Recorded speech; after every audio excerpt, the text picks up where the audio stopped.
हर हर महादेव, जय श्री केदार। जैसा कि आप सभी जानते हैं, 31 जुलाई 2024 को केदारनाथ में बादल फटने की भयंकर घटना हुई थी, जिससे केदारनाथ पैदल मार्ग 27 से 28 जगह पर बुरी तरह से क्षतिग्रस्त हो गया।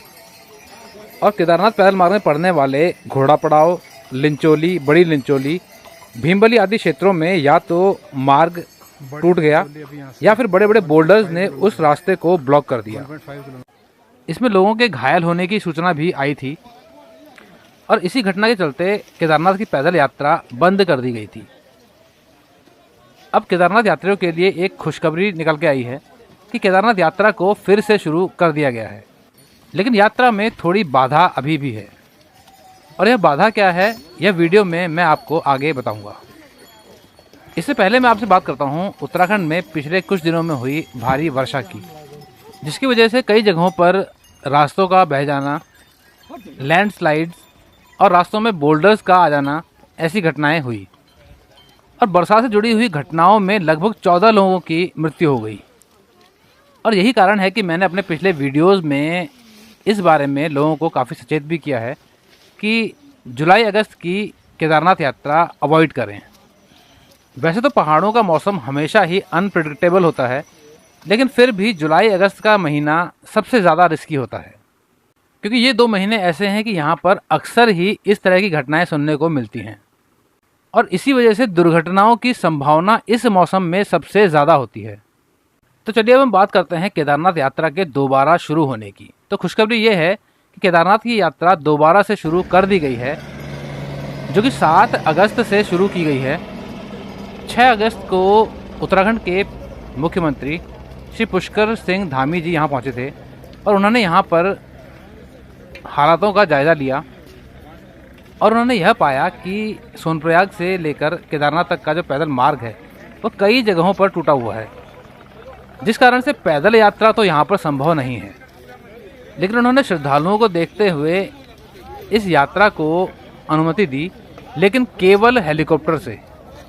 यानी केदारनाथ की यात्रा तो शुरू कर दी गई है, लेकिन केवल हेलीकॉप्टर के द्वारा।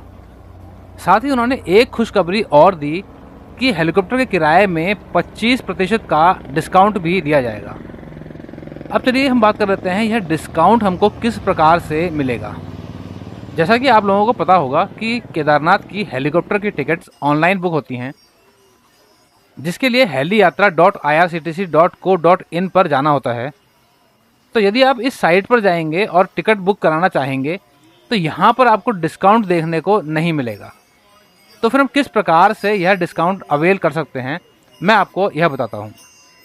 यदि आप हेलीकॉप्टर की टिकट्स में 25% का डिस्काउंट लेना चाहते हैं तो आपको फाटा, सिरसी या गुप्तकाशी के हेलीपैड काउंटर्स पर जाना होगा और ऑफलाइन टिकट लेना होगा, क्योंकि यह डिस्काउंट केवल ऑफलाइन टिकट्स पर ही वैलिड है। यह 25% का डिस्काउंट जो श्रद्धालुओं को दिया जा रहा है, इसका सारा भार राज्य सरकार वहन करेगी। तो डिस्काउंट से पहले जो गुप्तकाशी से केदारनाथ धाम तक की हेलीकॉप्टर की टिकट की कीमत थी वह थी लगभग 8,126 रुपये, जो कि अब डिस्काउंट के बाद लगभग 6,094 रुपये की पड़ेगी। तो मोटे तौर पर आपको लगभग 2,000 रुपये का डिस्काउंट तो मिल ही जाएगा। उसी प्रकार फाटा और सिरसी से जो हेलीकॉप्टर की टिकट्स की कीमतें थी वह थी लगभग 5,774 रुपये, जो कि अब घटकर 4,330 रुपये हो गई है। अब 7 अगस्त को यात्रा की शुरुआत की घोषणा हेलीकॉप्टर द्वारा तो कर दी गई थी, लेकिन 7 अगस्त को मौसम खराब होने के कारण हेलीकॉप्टर ने उड़ान नहीं भरी और यह यात्रा उस दिन भी रद्द रही। और अब 8 अगस्त में यह यात्रा शुरू हो चुकी है, जो कि केवल और केवल हेलीकॉप्टर के द्वारा ही हम यात्रा कर पाएंगे। पैदल यात्रा मार्ग बहुत बुरी तरह से क्षतिग्रस्त हुआ है और पैदल यात्रा की शुरुआत की संभावना तो अभी नज़र नहीं आती, लेकिन आप हेलीकॉप्टर से यात्रा तो कर सकते हैं।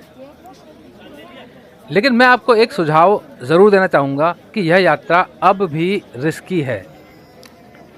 रिस्की इसलिए कि हेलीकॉप्टर जहाँ से उड़ान भरते हैं, यानी यहाँ पर हेलीपैड स्थित हैं, यानी गुप्तकाशी, सिरसी और फाटा, यह सभी पहाड़ी क्षेत्र हैं।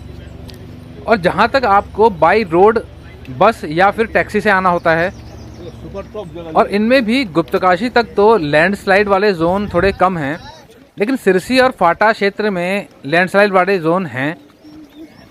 ऐसे में इन रास्तों पर भी अभी लैंडस्लाइड की संभावना बनी रहती है और दुर्घटना होने की संभावना हो सकती है, या फिर मार्ग टूटने में आपका कीमती समय यहाँ पर वेस्ट हो सकता है।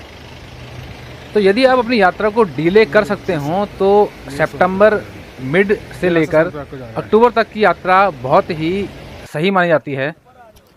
हालांकि उस समय यहाँ पर थोड़ी ठंड बढ़ जाती है, लेकिन उस समय पर इतनी बारिशें नहीं होती कि लैंडस्लाइड जैसे दुर्घटनाएं यहाँ पर हों।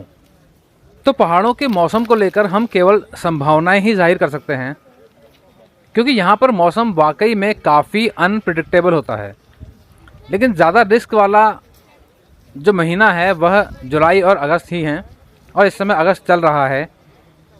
तो कोशिश कीजिएगा अगर हो सके तो अपनी यात्रा को आगे डिले कर लें, जिससे कि आप किसी भी प्रकार की अननेसेसरी परेशानी से बच सकें।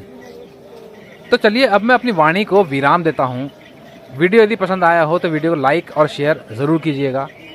नई जगह और नई जानकारी के साथ मैं आपसे फिर मिलूँगा एक नए वीडियो में।